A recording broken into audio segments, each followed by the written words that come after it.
My name is Elena Ross. And last Christmas, I stood on my parents' porch with my 2 kids. A bag full of presents in one hand and disappointment, settling deep in my chest.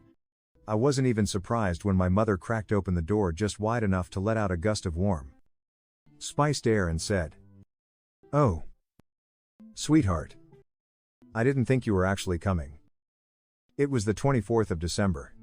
Snow clung to the trees like icing sugar. My daughter Lily, 6 years old and beaming with anticipation, clutched my coat sleeve and asked, "Mommy, why are we standing outside?" My son Max, 4, was already shivering. The gift bag I carried was digging into my fingers. But the real ache came from somewhere far deeper. "We talked about this, Mom," I said evenly, already knowing how this would go. "You said dinner was at 6. Behind her, I could hear my sister's voice, bright, performative, too loud. "Come quick." Santa left something under the tree, followed by excited squeals. Mom whiffed, blocking the doorway further. "Well, we're just packed to the brim this year. Alyssa's family flew in. And you know how chaotic it gets with the twins. We just don't have space for everyone." He blinked. I didn't even feel the cold anymore. Just a numbness that started in my fingertips and spread like frostbite. "This is the house that used to host 4 generations under one roof," I said softly. She gave me the look. The one that says, "Don't start." Then, more softly, "Maybe you can come by tomorrow afternoon, once things are calmer." And with that, she shut the door. I stood there in silence for 5 full seconds. Then I turned, gathered the kids, and walked back down the driveway, past the identical SUVs, the lawn Santas, and the glowing windows where my childhood memories were now being lived by someone else's family. That night, back in our cramped 2-bedroom apartment, I cooked scrambled eggs and pancakes for dinner. Lily called it the silliest Christmas Eve ever.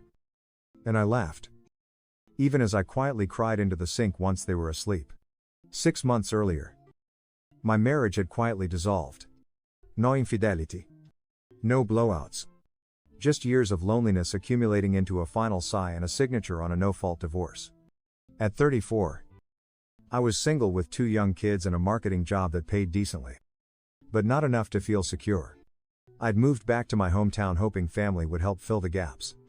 Instead, I got polite rejection in pastel wrapping paper. Again and again. The excuses started small. "Oh, we didn't think you could come. We assumed you had plans. We already reserved the table for 6. The translation, you're not really part of this anymore." They always made it seem like it was a misunderstanding. But misunderstandings don't happen every single time. The message was clear: I wasn't a priority. I was optional. My children were inconvenient. But here's the thing, they never counted on. Quiet doesn't mean weak. Dignified doesn't mean passive. And I was done asking for scraps at a table I helped build. That January, something inside me flipped.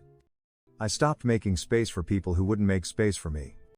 I started working overtime not to prove something, but to build something. Stability. Possibility. A way out. I freelanced at night after putting Max and Lily to bed. I ran on caffeine and spite and the hope that maybe, just maybe, next Christmas would look different. And by summer, it did. I closed on a house in June. Not a mansion, but a storybook colonial with ivy crawling up the sides and enough space to breathe. The kids had their own rooms. I had a little sunroom turned office. There was even a fireplace for stockings. It was 10 blocks from my parents' house. When I told Mom I'd bought a home, her reaction wasn't joy, it was suspicion. "Isn't that a bit much for a single mom?" Dad asked how I could afford it. Alyssa sent a text that just said, "Wow. Bold move." But I didn't care. The walls were mine. The kitchen was mine. The mortgage, too, but that was a detail. By November, I knew what I had to do. Every Christmas for the past 5 years, my family had gushed about this one restaurant. The Marrow House. Upscale. Exclusive. and home to a local celebrity chef named Lucian Hayes.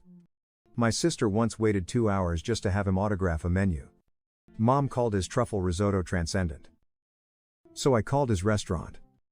I'd like to inquire about booking Chef Hayes for a private Christmas dinner. The woman on the line almost laughed. His holiday calendar fills by September. I smiled. What if I paid double? There was a pause. Then she said she'd get back to me. She called the next day. Chef Hayes will be honored to prepare Christmas dinner for you and your guests. My hands trembled as I wrote down the confirmation. I wasn't just setting a table, I was reclaiming a legacy. I didn't invite my family. Not out of malice. Out of clarity. I invited people who had actually shown up for me. My old friend Janelle. A single mom herself. With 2 hilarious teenage boys. My neighbor Mrs. Kapoor.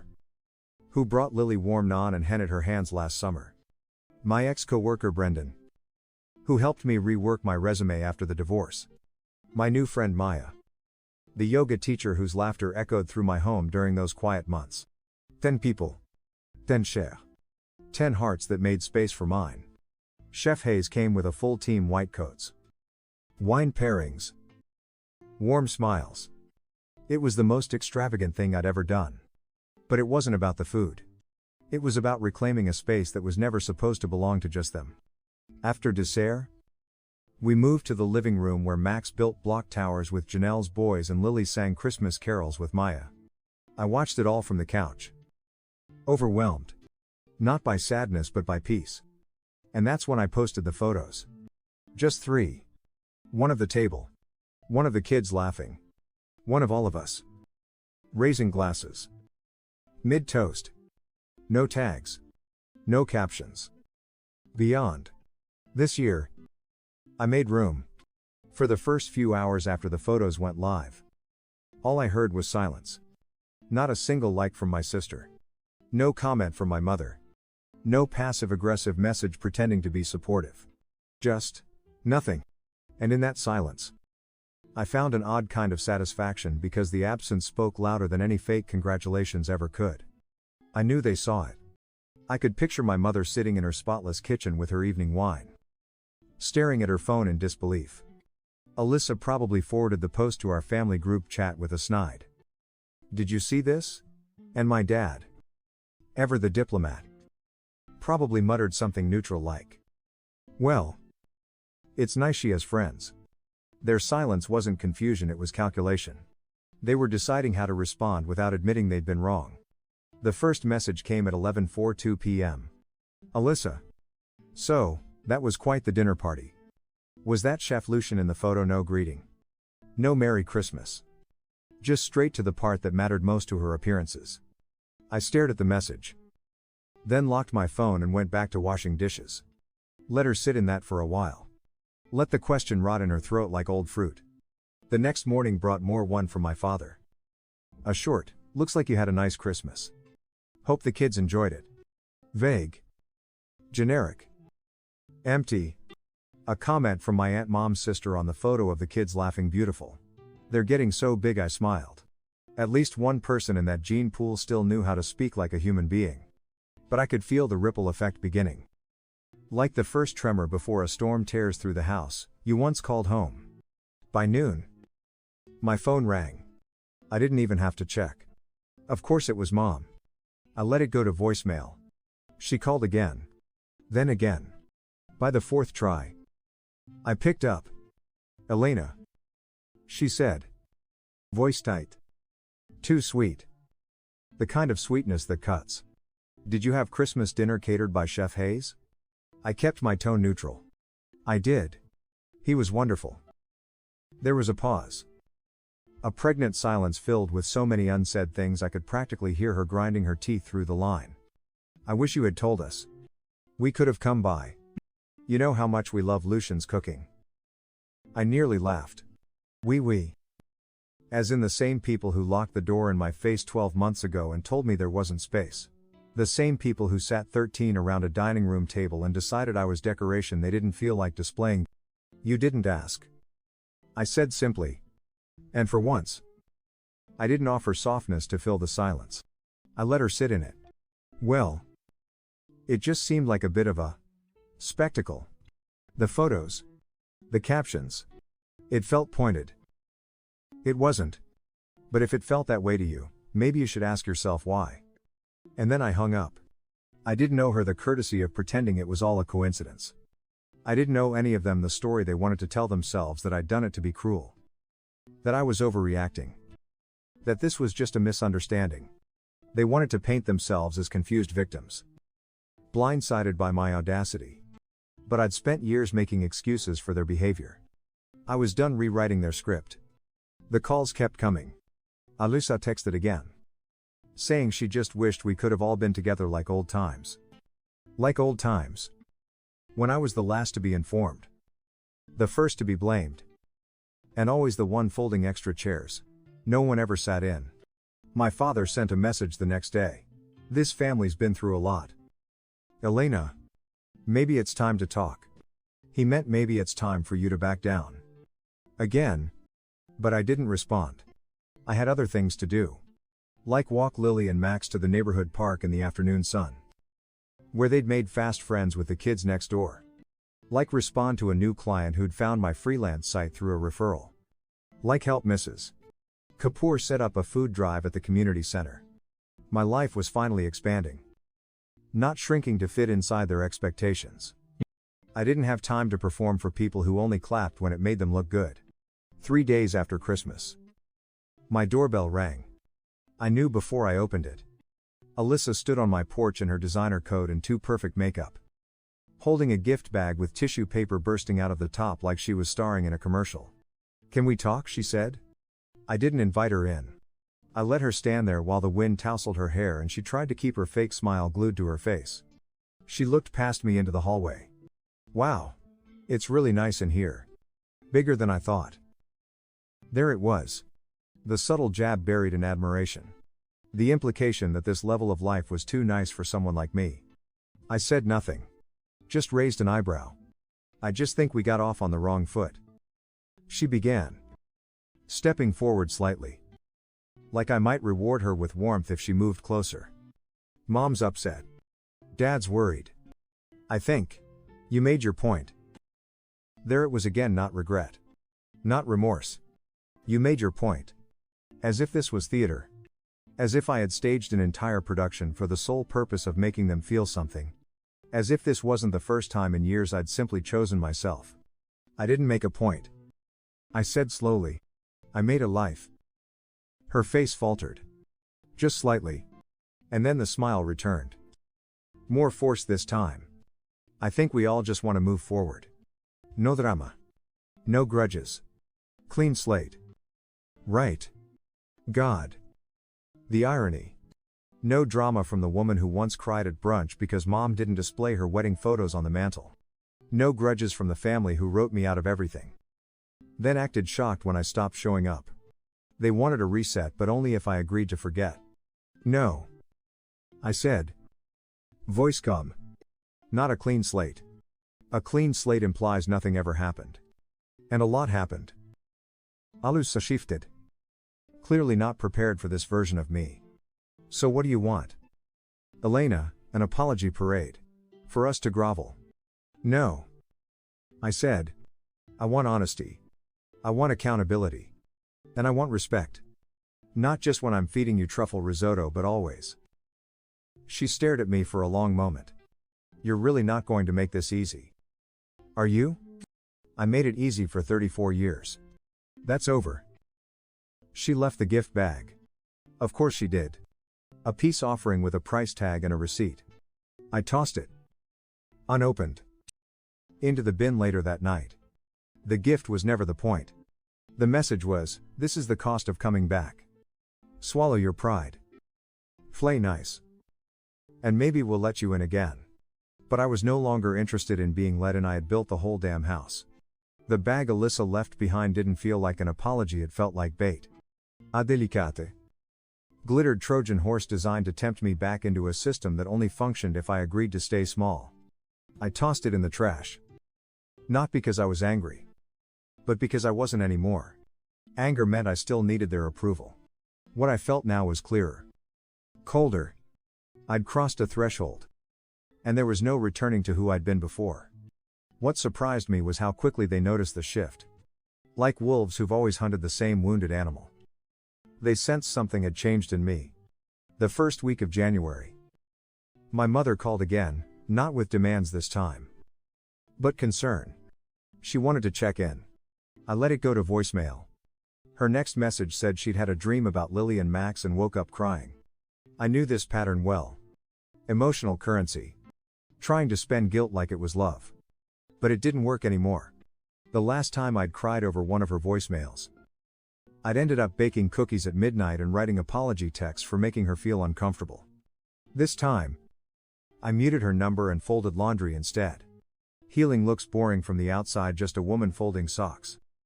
Sipping tea. Answering emails, but inside. It felt like a revolution. Work became my sanctuary. My freelance business grew faster than I expected. Mostly because I finally started charging what I was worth. I stopped undercutting myself just to be liked. And my confidence became magnetic. Clients started referring friends. Who referred more friends. And within weeks, I had to turn down projects because I was fully booked. I didn't celebrate by posting about it. I celebrated by paying off 2 credit cards and buying Lily that art easel she'd been eyeing since August. The more grounded I became, the more their disapproval morphed into fascination.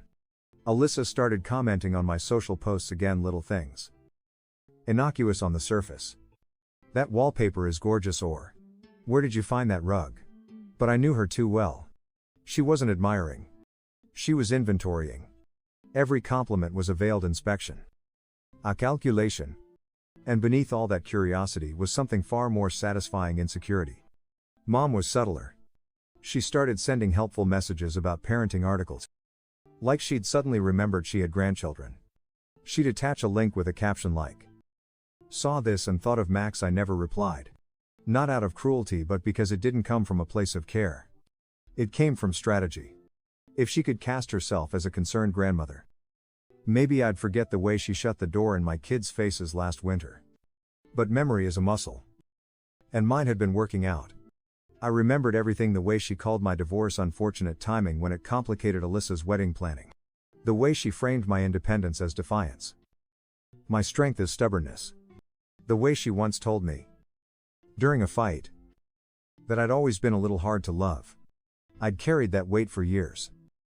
Thinking if I was just better, kinder, quieter, easier, maybe she'd change.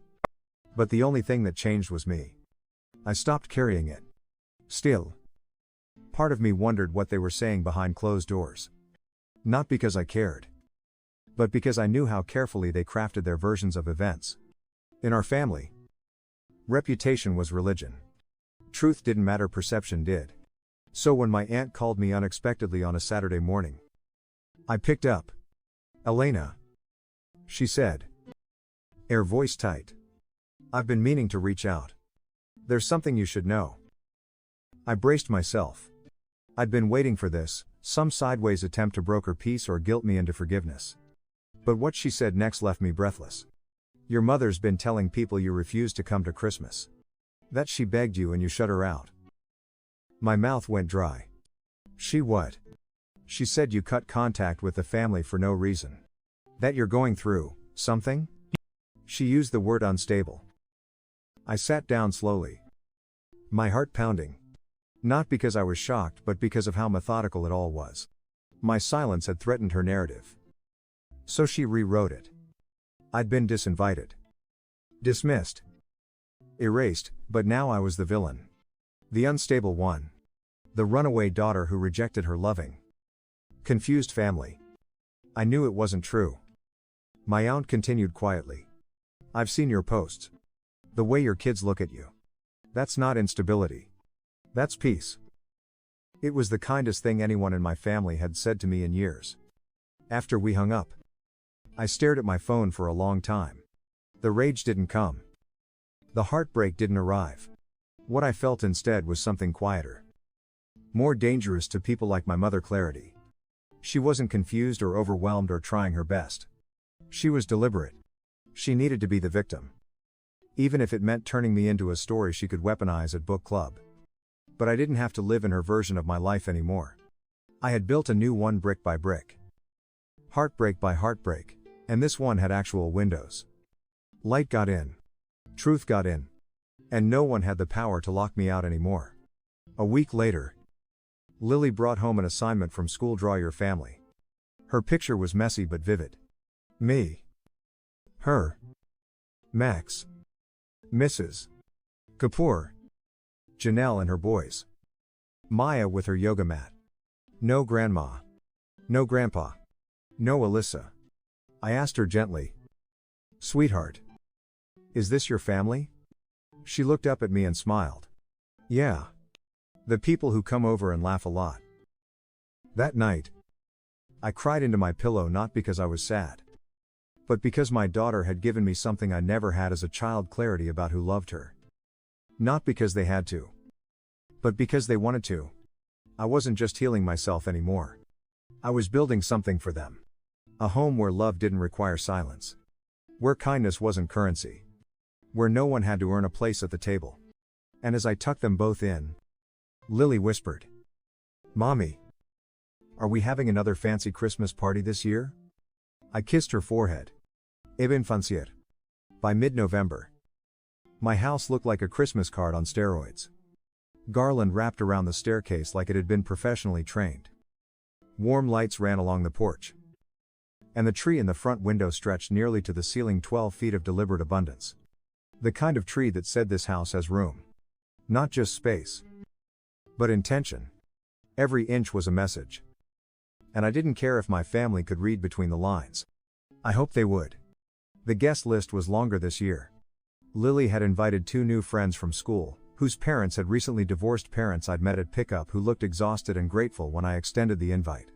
Max's soccer coach was coming too, along with his husband and their adopted twin boys. Mrs. Kapoor, as always, was bringing her famous saffron rice. And my assistant/friend Janelle had offered to DJ with a holiday playlist she promised wouldn't include a single Mariah Carey track. And, of course, Chef Hayes was booked. Again. He remembered us. Actually, he insisted. Said he'd block the date the moment I emailed him. Said something about wanting to be in a home where the food meant more than just feeding people. I knew what he meant. Last year, it had been about proving something. This year, it was about building something. I hadn't told anyone in my family about the party. But I hadn't hidden it either. And I knew, without a doubt, that they knew. That they were waiting. That the silence wasn't absence, but anticipation. I could feel it like static. And sure enough, 3 weeks before Christmas, the first text arrived. From my mother. Elena, your father and I were wondering about your plans this year. Are you free to stop by for dinner? Stop by. Not come. Not join. Stop by. Like I was an Uber Eats driver with a casserole. I read it twice, just to be sure I wasn't projecting. Then I deleted it without responding. A week later, my father called. His voice was cheerful in a strained way. Heard you're throwing another one of your elegant soirees. That word, soirée, I could hear the implication: frivolous, dramatic, indulgent. What he meant was, you're showing off again. What I said was, we're hosting Christmas dinner. Yes. Same as last year. Pause. You know your mother would love to see the kids. She could have seen them last year. She chose not to. Another pause. Longer this time. Elena. Come on. It's the holidays. Exactly. I thought. The holidays. The time of year when people who genuinely care make room, not excuses. I have to go. I said. The risotto recipe needs my attention. I hung up before he could guilt me into anything. And this time, I didn't cry. Not out of strength. Just clarity. Their kindness came with strings. And I was no longer willing to be tangled in it. The final crack came 2 days before Christmas. Alyssa showed up again. No warning. No text. Just the doorbell ringing while I was frosting cupcakes with Max and Lily. She was dressed like she always dressed, impeccable. Curated. Like she might be photographed at any moment. I opened the door and stood there for a moment, measuring her against the person I used to bend myself to please. "Elena," she said. The smile brittle. "I was just driving by and thought I'd say hi." Nobody just drives by my house by accident. It's 2 blocks from hers. Sure, but it's also up a cul-de-sac. You don't land here unless you mean to. She stepped inside without waiting for permission. The moment her heels hit my hardwood floor, her eyes scanned everything. The lights. The centerpiece on the hallway table. The tray of frosted cookies waiting to be boxed. Her gaze paused on the framed photo in the entryway, last year's dinner party. All smiles and glowing skin. The kind of photo that whispered, "This is what inclusion looks like. This is a lot," she said, her voice flat. "Again, I like Christmas," I replied. She looked around and then finally turned to me, dropping the pretense. "Mom's upset. She usually is when she doesn't get her way." "Elena. No. Let's not do this dance again. Alyssa. You're not here for cookies. You're here because your Christmas is falling apart. And you want me to glue it back together with forgiveness." The words surprised even me. Not because they weren't true, but because they came out so calm. So final. She blinked. "They're your family." They were my family. Now they're just people who know my middle name and don't use it. She flinched at that. And part of me softened just slightly. I didn't want to be cruel. But I wasn't going to be convenient either. She sat on the armrest of my living room chair like she owned the place. "Mom's saying you're turning the kids against us. They saw you lock the door on us." I didn't have to explain it. "She's saying you're punishing us." Itilda Mihel. Punishment implies power. You don't have power over me anymore. Alyssa. I'm not punishing anyone. I'm just protecting what I built. She stared at me. And for the first time, I saw something I hadn't expected: exhaustion. Not the kind from too much shopping or too many social events. The kind that comes from holding together a lie with your bare hands. Knowing the seams are splitting. "We miss you," she said finally, voice cracking slightly. I believed her. I just didn't believe it changed anything. "You miss the version of me who stayed small to fit into your picture," I said. "That version's gone. I'm not sorry." Her face twisted like she might cry. But instead, she stood and nodded once. Then, "Kiadli," she said. "You're different. I'm free." As she opened the door to leave, she hesitated. "If we wanted to come this year, would there be room?" I looked her in the eyes. Not unkindly. "There's always room. But the door only opens to people who knock." She nodded again, left without another word. And I stood there, in my hallway, with the smell of sugar and cinnamon and something heavier in the air: liberation. Christmas morning arrived like a quiet triumph. Not rushed. Not chaotic, just warm. Steady joy. Max woke up first. His small feet padding into my room. His arms wrapped around his stuffed dinosaur like it was sacred. Lily followed, clutching her homemade card for me. Spelling errors and all. The 3 of us curled up on the couch. Lights glowing. The scent of cinnamon rolls in the oven. And for once, I felt what I used to think only existed in movies: peace without performance. As we opened gifts, I noticed Max grinning so hard he nearly fell off the couch. His favorite soccer cleats, wrapped in silver paper. Lily squealed over her new set of watercolor paints. The expensive kind she'd circled in a catalog months ago and then forgot. I hadn't. Their joy was so pure it broke something in me: a small, sharp grief for all the years I spent chasing approval instead of giving them this. At 11:00 a.m., Chef Hayes arrived like a symphony in motion. His crew followed with quiet precision, setting up in the kitchen while soft jazz played from the Bluetooth speakers. The smell of roast duck filled the house. Every detail felt like it was stitched with care, from the custom menus to the tiny edible stars on the lemon tarts. But what made it magic was the people. The ones who'd shown up for me when I had nothing to offer but presents. By 2:00, the house was alive. Janelle was teaching the kids how to fold napkins into little swans. Maya's boyfriend, the photographer, had turned our hallway into a spontaneous photo booth. The twins from school were helping Max build a gingerbread castle while Lily and her friends planned a kids-only concert in the living room. It was chaos. The beautiful kind. The kind that doesn't come from obligation but from joy bursting at the seams. I was mid-conversation with Mrs. Kapoor when my phone buzzed. Unknown number. I almost ignored it. But instinct told me to step outside. It was Alyssa. "Hey," she said. Voice oddly breathless. "We're outside." Outside. I stared at the street. Sure enough. There they were, my parents. Alyssa. Her husband Tyler. And their 2 kids.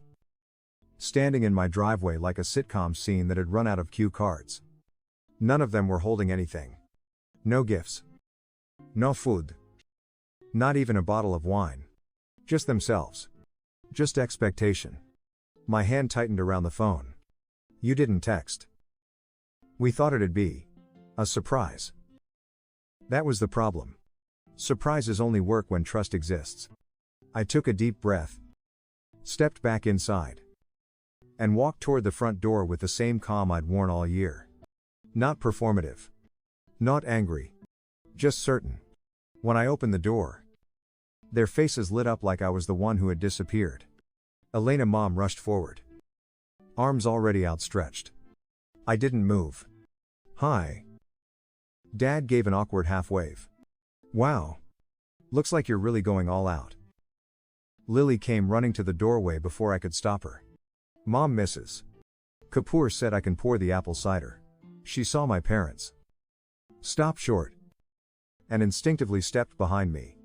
Max peeked around her. Said nothing. Then disappeared into the kitchen. The moment was loud in its silence.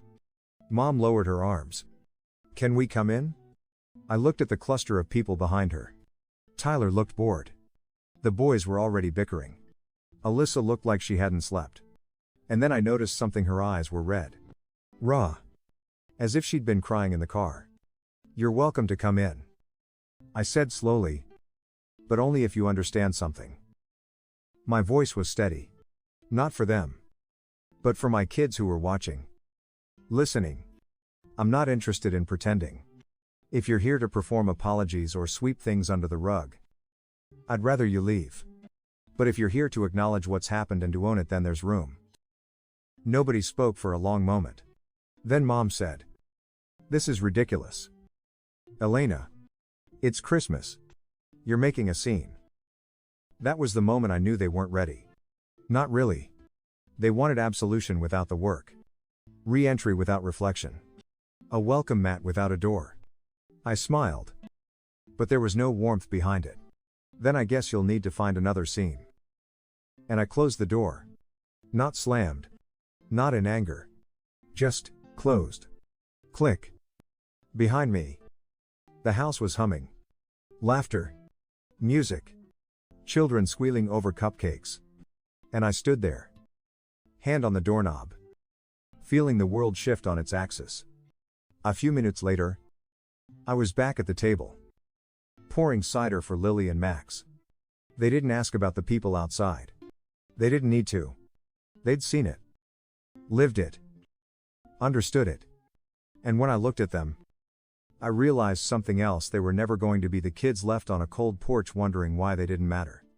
After dessert, Maya's boyfriend pulled me aside. "Hey. This might sound weird. But, can I ask? That woman who showed up earlier, was that your mom?"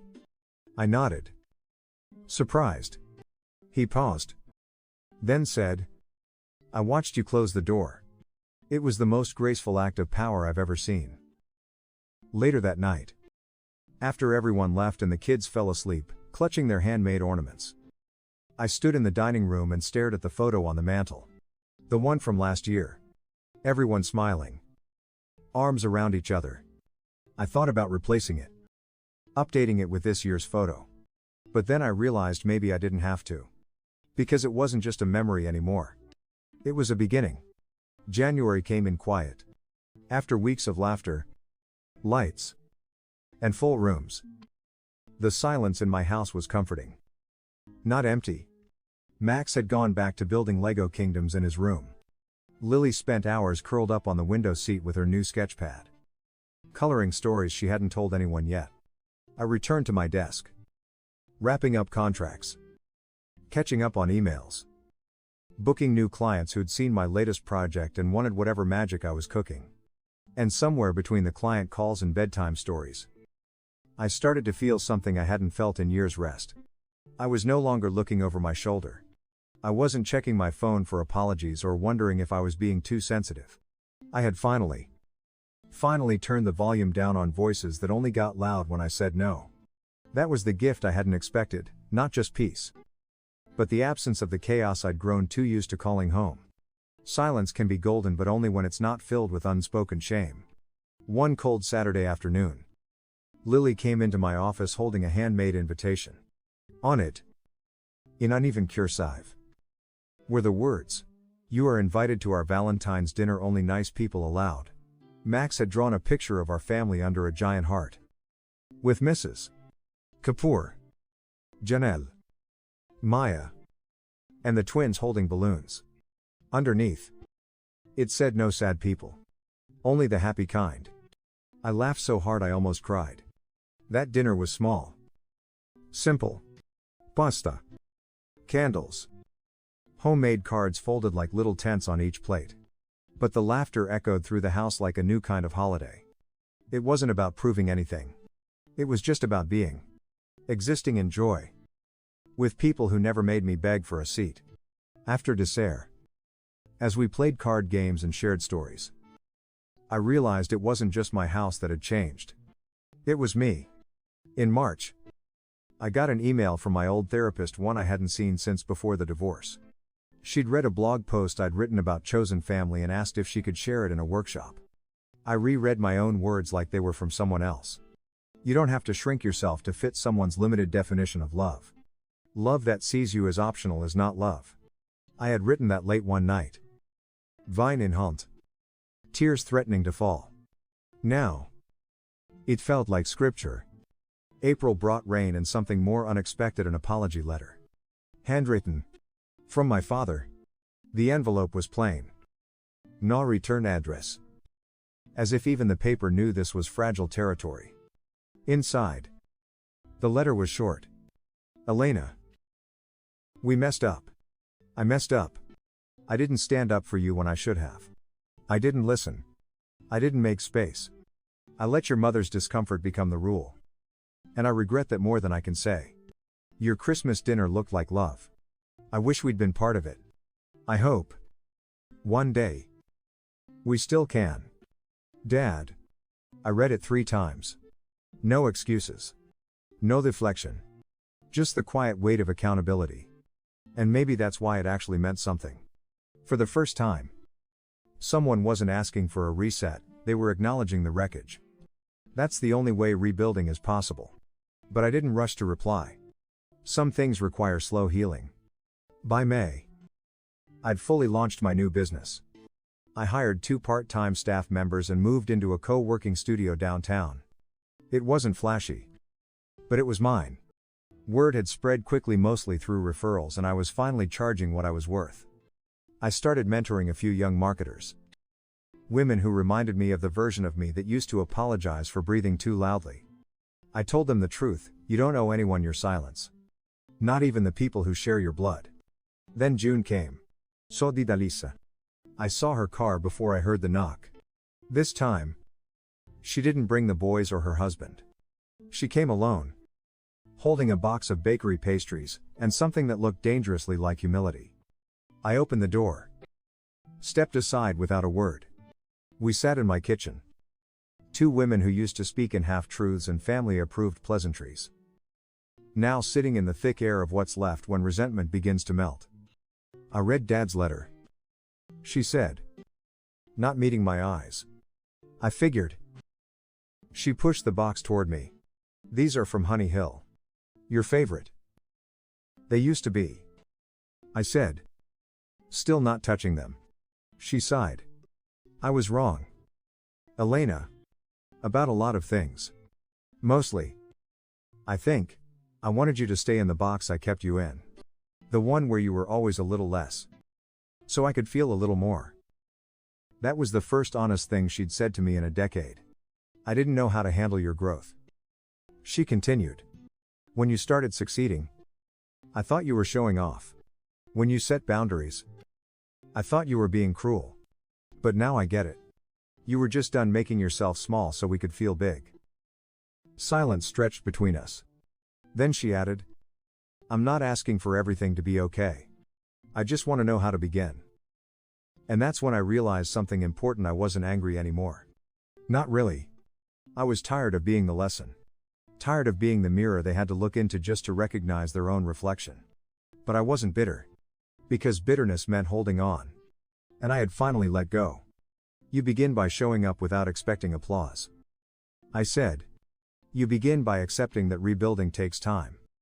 And that my kids are watching. And you begin by understanding that if this is just another performance, the door stays closed. She nodded. No tears. No dramatics. Just a quiet acceptance. As she stood to leave, she glanced at the framed photo of last Christmas. This year, I had added another beneath it, Max and Lily sitting under the table with frosting on their noses. Surrounded by our chosen family. Laughing like the world was new. You look happy. She said softly. I am. That night, I didn't tell the kids she had come. I wasn't sure if it would matter yet. I wasn't sure if it should. Healing wasn't about dragging the past into the present like luggage, it was about deciding which parts you were willing to carry forward. And right now, I was choosing lightness. Summer rolled in like a promise. And with it, the plans for our second annual Christmas dinner. Chef Hayes already confirmed. Mrs. Kapoor would bring the saffron rice again. Maya's boyfriend offered to photograph the night for free. I even added a few extra chairs to the dining table just in case. And maybe one day, someone from the old world would earn a seat. Not because I needed to fill the room, but because they'd learned to sit beside me instead of above me. Not because they were family by name, but because they finally understood what family by heart looked like. For now, though, the table is set for those who never needed to be convinced of my worth. Because the best revenge was never the meal. It was the life that followed. Story 2. I'm Alex. And today I turned 21. You'd think that'd matter, big milestone birthday. Right, a small dinner. A cake. At least a happy birthday text from my parents. But, of course, nothing. My family had other priorities. I wish I could say I was surprised, but honestly, this is par for the course. Since I was a kid. That's my parents made it clear I was their runner-up. My younger sister, Emma, is the golden child. Whatever she wants, she gets. Whatever attention she needs, it's hers. If I ever ask for something that even slightly inconveniences them, tough luck. Still, I clung to this tiny spark of hope that turning 21 finally an adult would change things. I don't live at home anymore. So I dodge their favoritism most days. But surely on my 21st birthday they'd make an exception. Right, that morning I texted the family group chat, hey, what time are we meeting for dinner? Silence. Hours went by. I busied myself, thinking someone would ping me back by early evening. Then came that familiar sinking feeling. I called my mom. She answered on the second ring too calmly. Hey, Alex. What's up? I swallowed hard. We're still on for dinner tonight. Right, a long pause. Then a sigh. Oh. Honey. She said. Far too sweet. I should have told you earlier. We're going out tonight with Emma. She has some big news to celebrate. My stomach plummeted. Excuse me, I managed. Her tone stayed detached. Almost bored. Emma's our focus tonight. We'll celebrate her news. Don't worry, a party for you next weekend. Behind her, I heard Emma's voice. Is that Alex? Tell him we'll save him some leftovers. I hung up. My birthday disappearing in the background of their perfect little world. More laughter. I felt my face heat up. This wasn't just neglect. This was deliberate.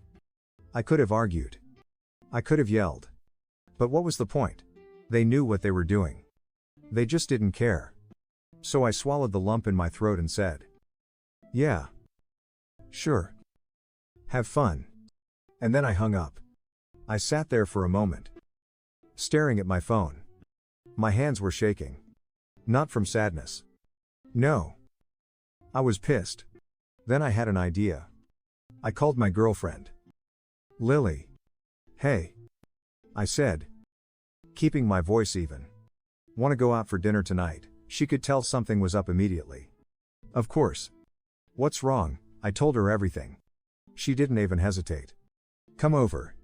My parents will want to celebrate with you too." Now, I love Lily's parents.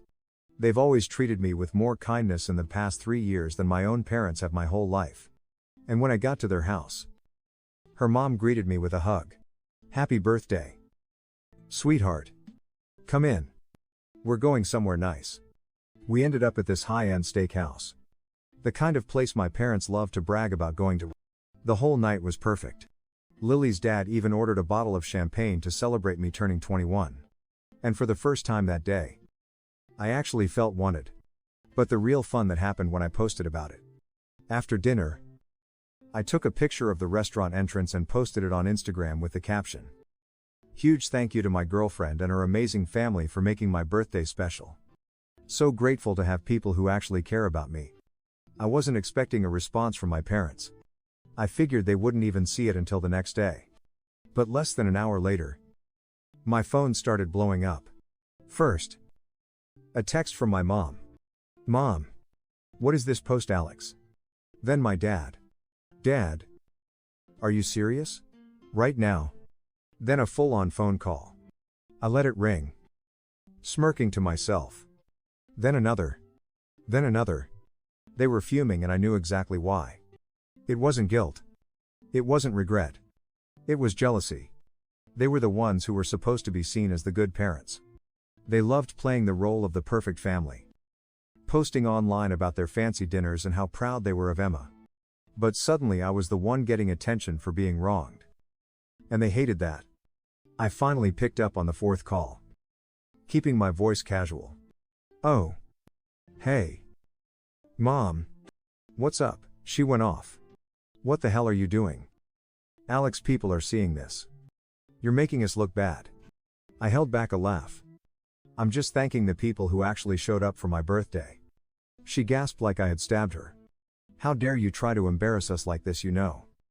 We would have celebrated with you if we didn't have prior commitments." I snorted. "Oh. Right. More exciting news. We raised you. Alex." She snapped. "And this is how you repay us? By making us look like that? Parents." I was done. So done. I took a deep breath and said, "If you didn't want to look like bad parents, you probably shouldn't have acted like bad parents." Silence. Then my dad got on the phone. "You need to take that post down now." I grinned. "No. Alex." His voice was low, threatening. "If you don't take it down, there will be consequences." I leaned back in my chair. Oh, like what? He didn't answer right away. I could hear my mom whispering furiously in the background. Then he said, "We're coming over." And that Reddit is where things got really interesting. I leaned forward, gripping my phone as my dad's words echoed in my ear. "We're coming over." A rush of adrenaline shot through me. But I kept my voice steady. "All right," I said, barely able to contain my smirk. "See you soon." Then I hung up. Lily, who had been sitting next to me on the couch, raised an eyebrow. "That was your parents, wasn't it?" "Oh. Yeah," I said, shaking my head. "They're pissed. Apparently I've embarrassed them." Lily rolled her eyes. "God forbid they deal with the consequences of their own actions." Her dad, who had been listening from across the room, scoffed. "Let them come. They should see what an actual loving family looks like. Her mom. Ever the voice of reason. Sayhed. This might get ugly. Are you sure you want to deal with them tonight? I exhaled slowly. Honestly, yeah. I do. I'd spent years letting them treat me like an afterthought. Years of watching them drop everything for Emma while I was expected to just deal with it. And for the first time, I had the upper hand. They were desperate. Scrambling to control the narrative.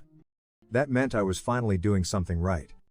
About 20 minutes later, I heard the unmistakable sound of a car pulling into the driveway. I stood up, stretching like I had all the time in the world, while Lily gave me an encouraging squeeze on the arm. You got this, she murmured. The doorbell rang. No. Slammed 3-4 times in rapid succession. Oh, they're mad. Mad. Lily's dad chuckled and made his way toward the door. I'll get it. The second he opened it, my mom stormed in like she owned the place. My dad followed his jaw tight, his eyes immediately locking onto me. Alex. My mom's voice was sharp, cutting through the air. We need to talk now. I crossed my arms. Go ahead.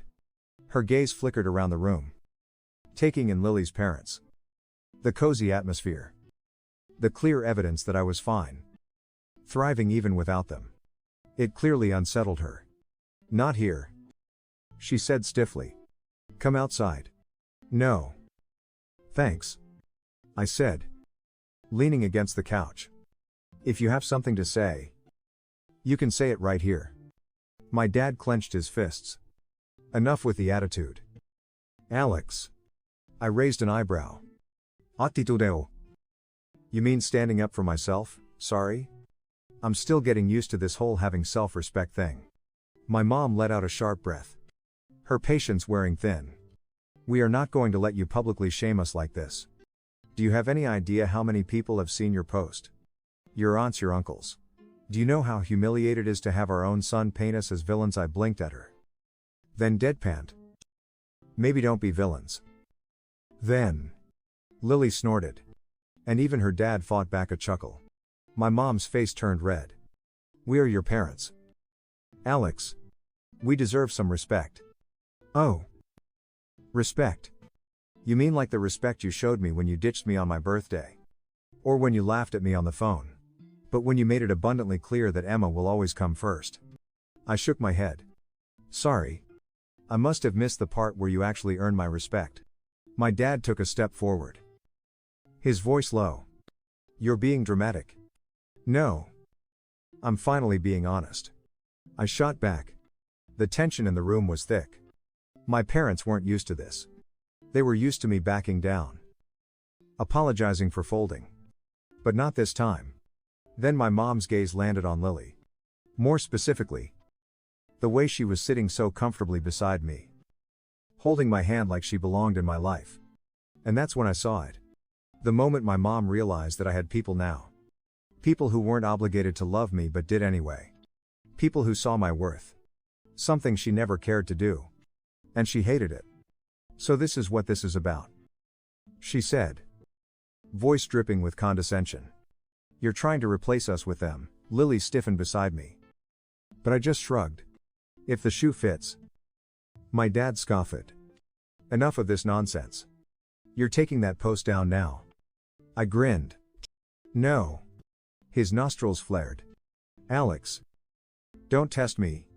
Or what? I challenged. What exactly are you going to do? Ground me. Take away my phone. Oh. Wait. You can't because I don't live under your roof anymore. You have zero control over me. That hit a nerve. My dad's face turned an ugly shade of red. And for a second, I thought he was actually going to lose it. My mom, on the other hand, had gone eerily quiet. And that's when she played her trump card. You're going to regret this. Alex, she said softly. You don't realize what you're throwing away. Itilda mi hel. What am I throwing away? Exactly, she gave me a knowing look. I looked at send a cold chill down my spine. And then she said, your inheritance. I couldn't help it. I actually laughed in her face. It was almost instinctual. Like a reflex. I couldn't hold back. I looked at my mom, eyes narrowing, and let out a short, bitter laugh. Inheritance, I echoed, still chuckling. What inheritance? You think I need your money? You really don't get it. Do you? She froze, clearly thrown off by my reaction. I leaned forward, crossing my arms. You've never done anything for me. You've made it clear every chance you've gotten that I'm not important enough for your time, your energy, or your love. So spare me the lecture about what I'm throwing away. Because guess what? You've got nothing left to give me. My mom's mouth opened and closed like a fish. Her face twisted in a mix of confusion and anger. And if you think I'd ever accept anything from you after all this, you're delusional. I continued, shaking my head. I don't need your money. I don't need your fake love. You've already given me everything I need to know about you, and it's nothing I'm willing to keep around. My dad looked like he was about to explode. It took a deep breath. His fist clenched at his sides. You're ungrateful. You really want to throw away everything we've given you. I almost felt sorry for him. But then I remembered he had a choice. Too. He could have stood up for me. Could have actually been a parent instead of a lapdog to my mom's whims. He never did. No. I'm not ungrateful, I said calmly. But I'm not going to sit here and pretend I don't see the kind of people you are. You made your choice. And now I'm making mine. Lily's dad gave me a reassuring nod from across the room, his eyes full of quiet pride. I noticed my mom flinch at that, and I couldn't help but feel a small sense of triumph.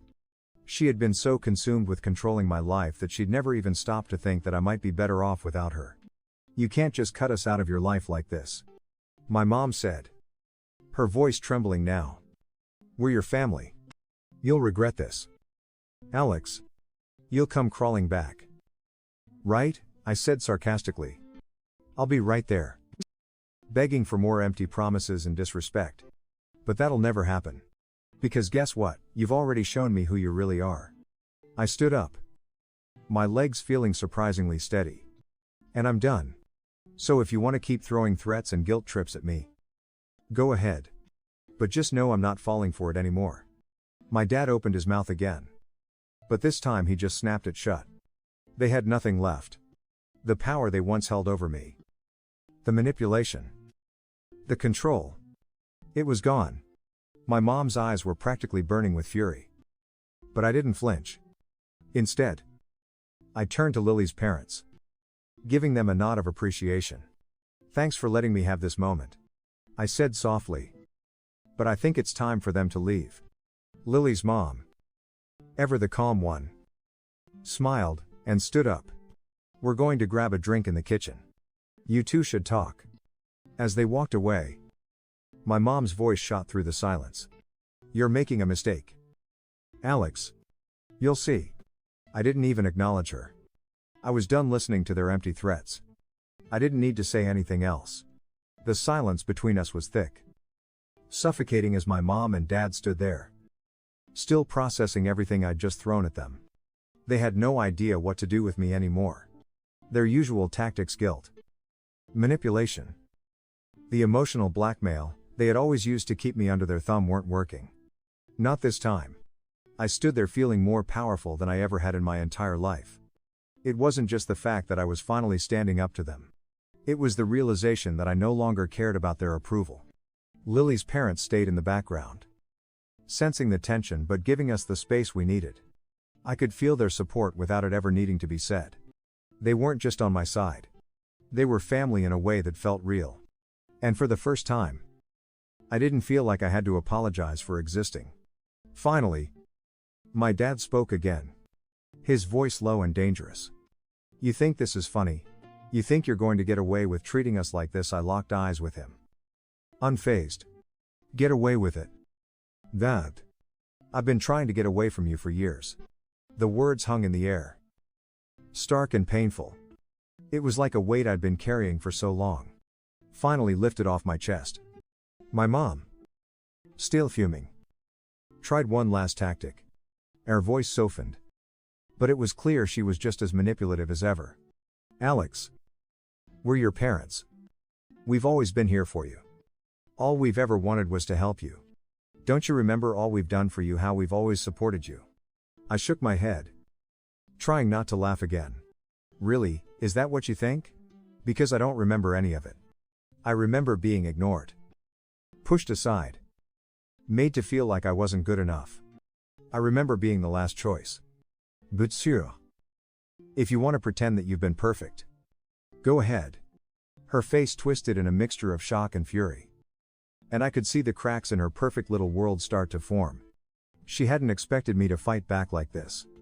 She thought I would fold.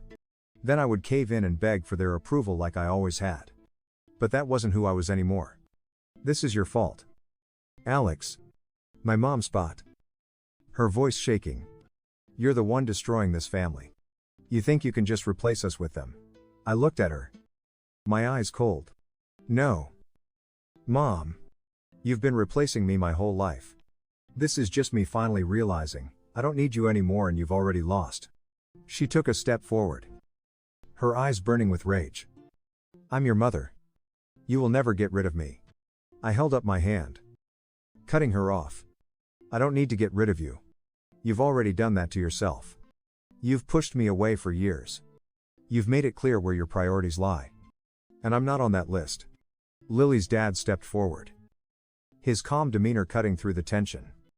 I think it's time for you two to leave now.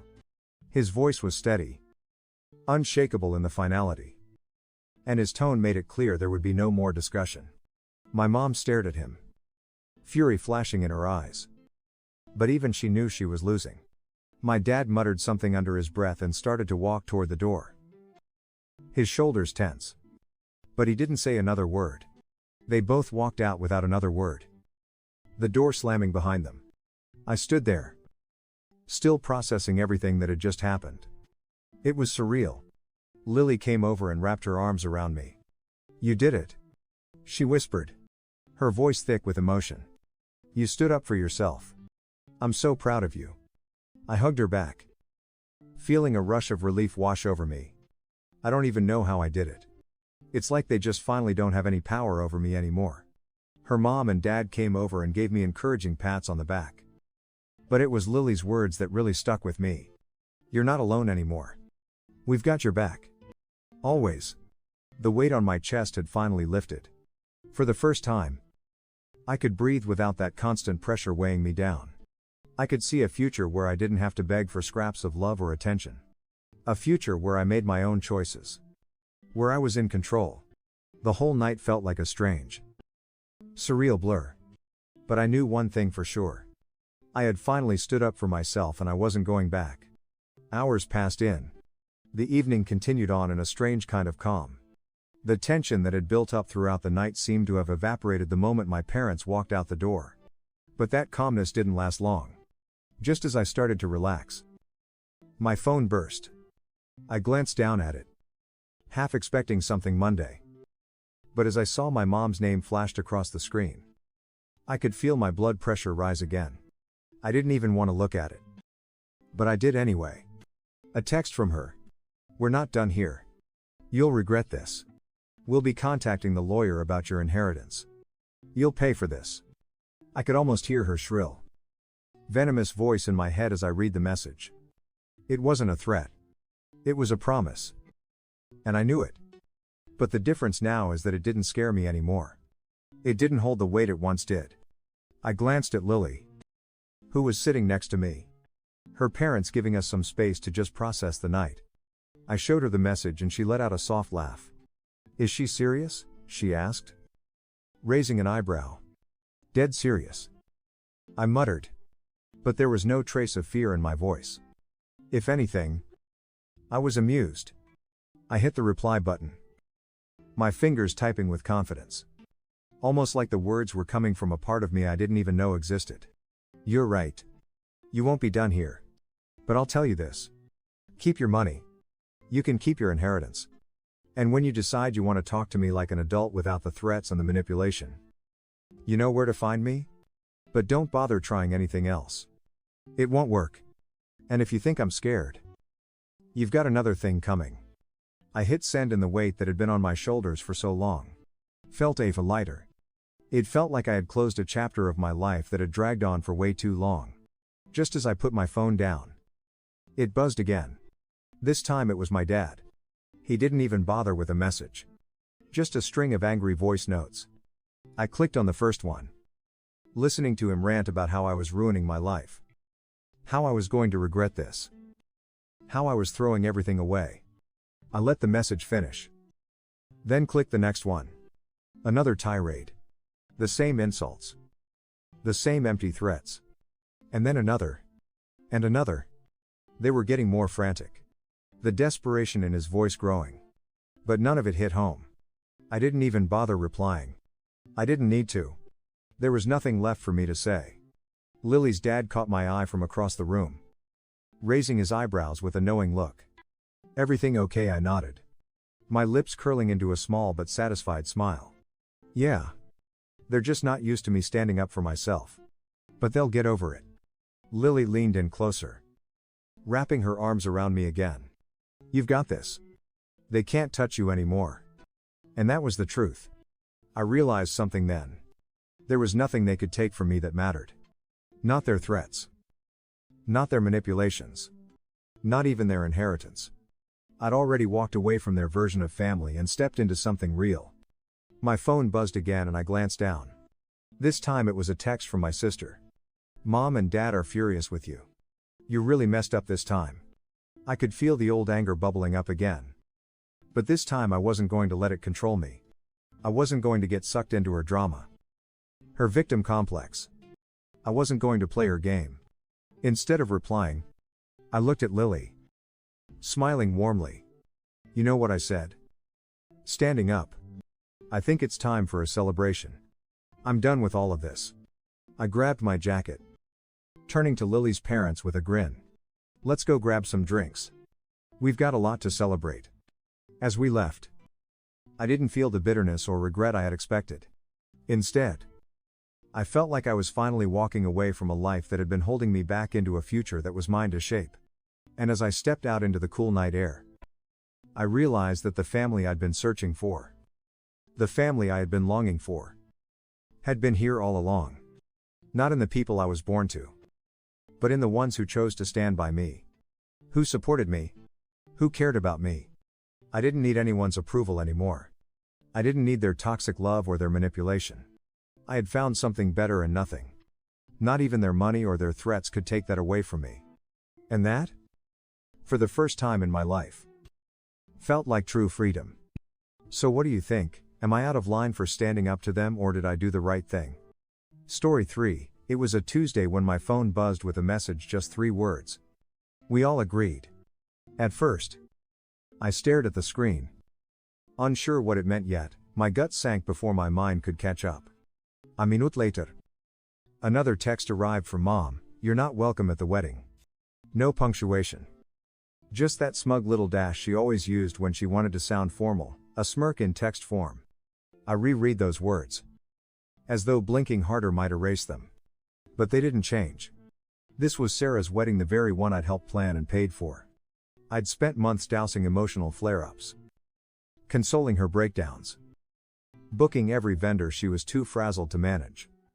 The same sister who, just 2 weeks ago, had called me her emotional rock as I wired another $1.500 for centerpieces that looked like Pinterest threw up on a florist. My name is Kyle. I'm 31. And until that fateful text, I thought I was doing something good holding this family together when it always teetered on the brink of falling apart. I'm no millionaire. Far from it. But I've scrimped and saved. Lived modestly. Stayed single. Socked money away while everyone else splurged and borrowed. For years I believed that made me blessed and them unlucky. Turns out being the responsible one just makes you the family ATM with no overdraft protection. The wedding was supposed to be next Saturday. A beachside venue on the coast with a ridiculous ivory and gold theme my sister insisted was classy but looked more like a royal baby shower. I paid for half the venue deposit. Booked the flights. Even reserved the honeymoon suite in Cabo under my name because my mom's credit wasn't good enough to secure the reservation, and now I wasn't welcome. I didn't respond to the message. I didn't need to. Instead, I opened my laptop and quietly logged into the travel portal I'd used for the honeymoon flights. 2 round-trip tickets. Business class. Under my email. I clicked cancel and watched the screen blink for a second before the $3.800 refund notification popped up. Then I went into my savings account and initiated a transfer $6,500. The exact amount I had wired to my mom last month for what she claimed was wedding overflow costs. I didn't say a word to anyone. Just watched the numbers move. I felt nothing. Not anger. Not even sadness. Just a strange sort of calm. Like I'd been holding my breath for years and finally exhaled. The first call came at 8:17 p.m. It was my sister. I let it ring. Then came my cousin. Then my uncle. Then Mom. I turned off notifications and went about my night. Reheating leftovers and watching a documentary. I didn't absorb a second of my morning. There were 23 missed calls for voicemails and a single message that made my hand go cold. Please call me. It's that stopped me. My dad usually stays out of the chaos. Is a quiet man. The kind who'd rather tinker with a busted coffee maker than get involved in family drama. When I was a kid, I used to think he didn't care. As I got older, I realized it wasn't that he just picked his battles carefully. And for him to step into this one, something was off. But before I could process it, the voicemail started playing in my head. Echoing, even though I hadn't hit play. I imagined Sarah's whiny tone. Mom's theatrical sobbing. Maybe a guilt-laced message from an aunt who hadn't texted me in 2 years. I wanted to delete them all. I really did. But that one message from Dad lingered. This didn't come out of nowhere. It started small. A sideways comment here. A joke there. Last Christmas, Mom said, "Well, at least Sarah will give us grandkids." Not everyone can say that at the time. I laughed it off. I've never wanted kids and I'm okay with that. But it stung in a way I didn't admit. Then, during Sarah's engagement dinner, I noticed I wasn't seated at the main table just to keep things even, Mom had said. But my younger cousin's boyfriend, who had only been around for 3 months, was seated next to the groom. I swallowed that one too. Like always. They were always little paper cuts. Never big enough to justify a confrontation until suddenly they were. After Sarah got engaged, everything became an emergency. Mom called me in a panic over cake samples. Sada had meltdowns about bridesmaid dresses.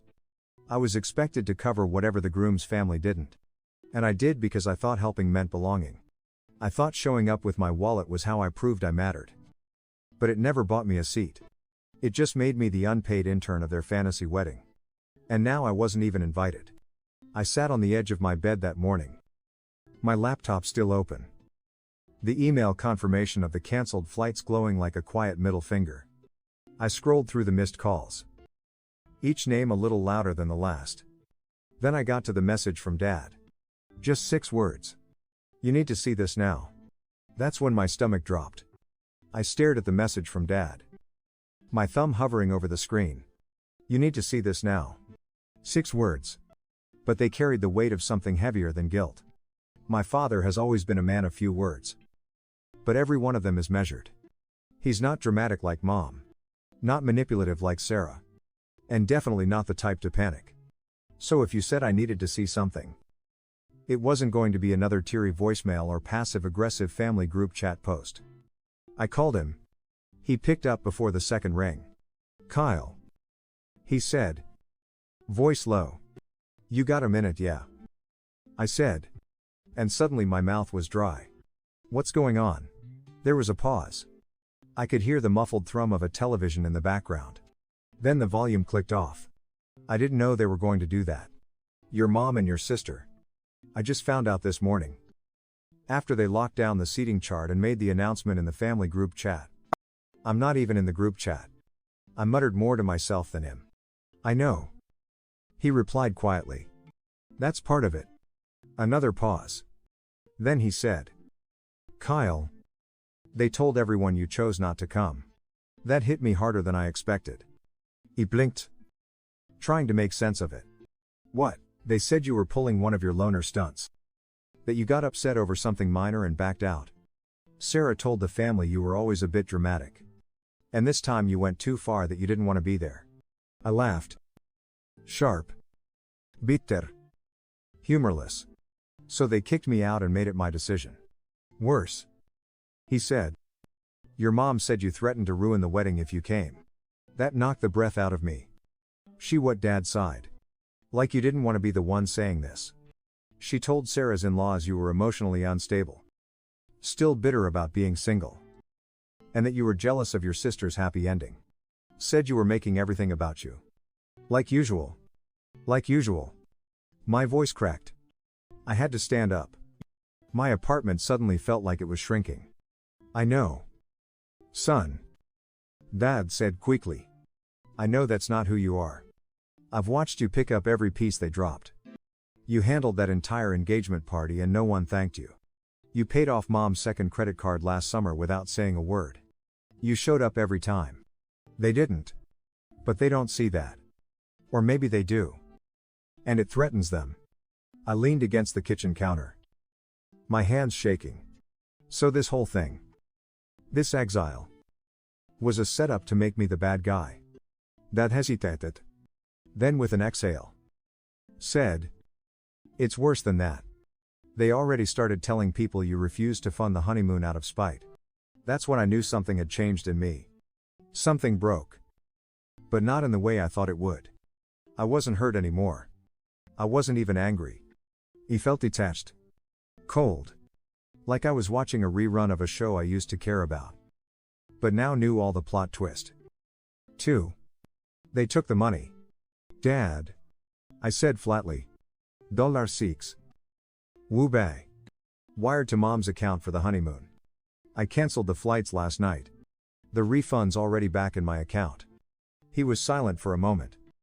Then softly. Good.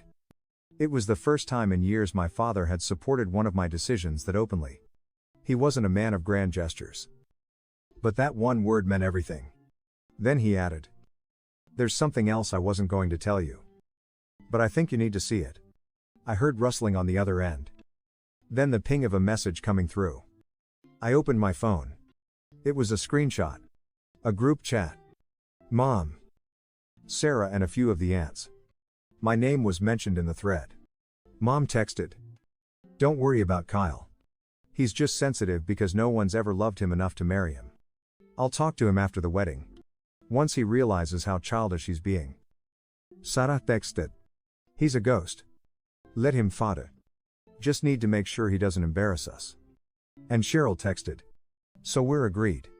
No +1 for him. Even if he begs. Mom texted. Exactly. No set. No speech. No drama. He'll get over it. He always does. I read the messages twice. Then a third time. And then I deleted them. Not out of denial. But because I didn't need to see them again to know the truth. I'd always been an outsider in my own family. The helper. The fixer. The invisible glue. The glue doesn't get a seat at the table. It just holds everything else together while it cracks. And they were right about one thing. I wasn't going to beg that evening. I sat down and began making a list. Not of people to confront. But of systems to dismantle. They wanted me to fade quietly. But they'd forgotten something. I was the one holding the strings. The joint Costco membership with Mom cancelled. The Hulu Netflix. Disney Plus family plans. Removed their profiles. The auto payments I'd been quietly making on Sarah. Student loan disabled. And the best part, the vineyard deposit for the wedding. Still under my name. Technically, I was the primary contract holder. They never paid me back for that check. I wrote to lock in the date. I've been meaning to deal with that paperwork later. Now. It was at the top of my list as I stared at the contract hovering over the cancel reservation option. I smiled for the first time that day because if they thought I was dramatic before, they hadn't seen anything yet. By Wednesday morning. The silence from my end had them spiraling. The voicemails went from passive-aggressive to desperate. Sarah's tone morphed with every message. First annoyed. Then pleading. Kyle. Can we talk? I think there's been a huge misunderstanding. Mom didn't mean it that way. I didn't respond. I listened with my arms crossed. Each new message only confirming what I already knew. They were trying to put the toothpaste back in the tube and it was far too late for that. But I wasn't interested in revenge for the sake of ego. This wasn't about lashing out. This was about letting go and making sure they felt it. That afternoon, I sat down with a black notebook and started writing out every account. Every auto payment. Every password-protected bill. I had my name attached to. I wasn't dramatic. I was thorough. The irony. They called me the cold one. The robot. The one who didn't feel things like the rest of us. They were right in a way. I didn't blow up. I didn't scream. I calculated. I logged in Mom's phone plan, which I've been paying for since 2019. When she got laid off. Suspended. She wouldn't even notice until she tried to make a call during her hair trial on Friday. Sarah's Venmo, which was connected to my bank as a backup card from when she overdrafted 3 times during college and never figured out how to remove it. Unlinked. And then I reported the suspicious charges on my account just for fun. Fraud protection is a beautiful thing. By Thursday morning, I had an email from the wedding venue, a polite but firm confirmation. Your cancellation request has been received per the contract. Your deposit will be forfeited unless a replacement booking is secured. I smiled. Let them explain that to the 118 guests flying in for a Saturday ceremony that suddenly didn't have a legal reservation. Around noon, my cousin Mark called. He's the only one who ever treated me like a person. Not a tool. His voice was tired. Kyle.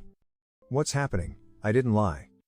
I'm done funding a family that sees me as a wallet with legs. He sighed. They're freaking out. Good. Sarah's having a meltdown. She's saying you're ruining her marriage. I gave a dry laugh. If a cancelled flight and a frozen honeymoon fund ruins a marriage, maybe it wasn't built to last. You didn't argue. You just said, I wish you'd told me sooner. I always knew they leaned on you too much. That night, I opened my laptop again and logged into my dad's old Dropbox account. The one we used when I helped him digitize all the family records a few years back. Inside was a goldmine of scanned receipts. Emails. Even the original invoice from the engagement party that I paid for. But Mom conveniently forgot I covered. I created a new Google Drive folder. Uploaded everything entitled it Contributions from Kyle Nobody Wanted. Then I copied the link and sent it to every family member on the group thread. I didn't write a caption. I didn't need one. Less than 5 minutes later, I was kicked out of the family chat. Perfect. But the real turn came Friday morning. The day before the wedding.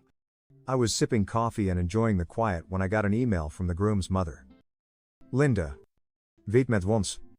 She was kind, poised, and very by the book. The kind of woman who kept her silverware aligned and said, darling instead of sweetie. Her message was short, but it rattled me more than any voicemail subject. Concern about the wedding. Kyle. I wanted to reach out directly. I've heard bits and pieces about what's going on. And Keith, frankly, I'm alarmed. If you have a moment, could we speak? I feel like I'm missing some very important information. Best. Linda. That was the moment I realized this wasn't just family gossip anymore. This was a thread unraveling from both ends. I called her. She answered immediately. Thank you for calling, she said. Formal, but with an edge of concern.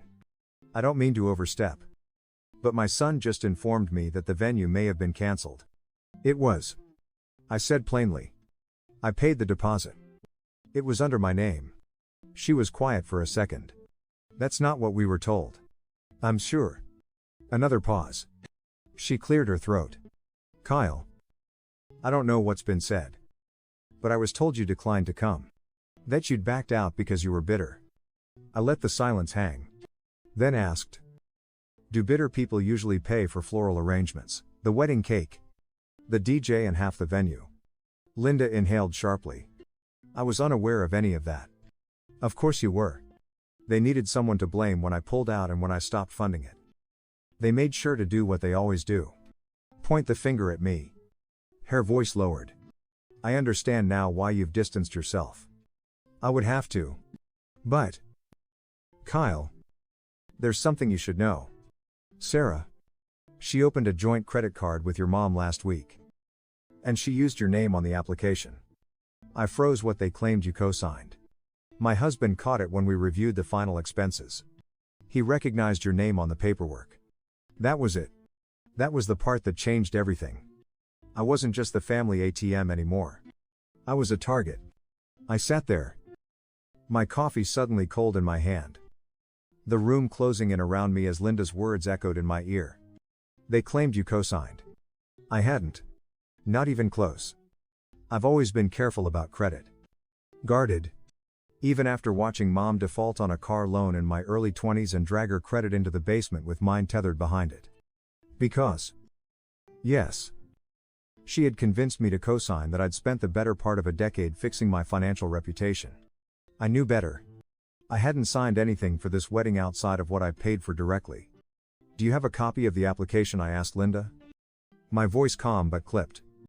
I do. She said. Would you like me to send it to you immediately? Please. A few minutes later, it landed in my inbox. There it was. Staring back at me. An application for a high-limit wedding credit card with a forged digital signature. My name. Address. Social security number. Even my old work email, probably lifted from tax forms or bank records, they still had lying around. I didn't feel rage. I didn't feel sad. I felt clear. All these years. I'd been the fallback plan. The fixer. The silent financier. But forging my name. That wasn't desperation. That was entitlement soaked in fraud. That was theft. And it was the final straw. I filed a fraud report with the credit card company. Took screenshots of every detail. Then I filed a police report. I attached the documentation. The forged application. And a notarized statement of non-consent. Then I picked up my phone and for the first time since mom's smug message that started all this. I called her. She answered on the second ring like she'd been waiting. Kyle. She said. Her voice overly cheerful. I was just about to call you. I stop. I said flat. I just want to hear it from you. Did you sign my name on a credit card application? Silence. Kyle. You're being ridiculous. That was just a backup. In case the honeymoon ran over. You know how these things go. Did you sign my name? A long pause. Then Sarah said you would have done it if you knew it was important. I let that hang there like a guillotine. That's not an answer. I said. My voice cold. But it's fine. You can explain it to the investigator when they call that cracked her mask. What, are you serious? Kyle, we're family. You're really going to make this ugly over a little misunderstanding? Mom. I said. Cutting her off. You kicked me out of a wedding I paid for. Lied to everyone about it and committed fraud in my name. I didn't make this ugly. You did. I'm just putting it in the light where it belongs. Kyle. Honey. Please. We can fix this. I hung up. That evening, I drove to my dad's place. He was waiting for me on the porch with 2 beers and that silent weather look he always wore when things got heavy. You okay? He asked as I sat beside him. I nodded slowly. Getting there. We didn't talk much. We didn't need to. You just handed me the beer and we watched the sun dip below the trees. Eventually he said. You did the right thing. And somehow that meant more than anything. The fallout came fast. First came the phone calls from family. My aunts? My cousins. Even Uncle Greg. Who hadn't spoken to me since 2016. They all wanted to know what was really going on. Why the wedding was off. Why Sarah had posted a cryptic Instagram story about being betrayed by blood. I didn't respond. Then came the texts. The apologies. The guilt trips. Kyle. I had no idea. We should have stood up for you. Can we please talk? But I was done being there. Emotional janitor. I let the calls go to voicemail. But the texts sit unread. As for the wedding, it never happened. With the venue cancelled and no backup secured. They tried to pivot to a backyard ceremony. But the guests were confused. Some turned around mid-flight. And the groom's family having learned about the forged credit card. Called the whole thing off. Apparently, financial fraud before the vows isn't a great look. Sarah went on a posting spree. Cryptic stories, Bible verses, passive-aggressive quotes about snakes in the grass and family who turns their back on you. I didn't flinch. Because here's the thing. Sometimes the best revenge isn't a dramatic confrontation. It's not yelling or exposing someone in front of a crowd. Sometimes it's just clarity. Quietly dismantling the system that took you for granted. Walking away while the whole rotten house collapses behind you. About a week later, I got a final message from Mom. You've made your point. We're all hurting. You didn't have to go this far. I didn't reply. Instead, I changed my number. I took a few days off work and booked a trip solo. Just me and my laptop on the same resort Sarah was supposed to honeymoon at. Funny thing about being the one who booked everything under your name. You know the cancellation policies. I changed the dates. Upgraded the suite. Took her champagne package and added it to my reservation. And I sat on that balcony. Drink in hand. Waves rolling beneath me. Thinking about how long I'd waited for someone to see me. But I finally saw myself. Not the version they needed me to be. Not the fixer. Not the bank account. Just Kyle. Sashii. Free.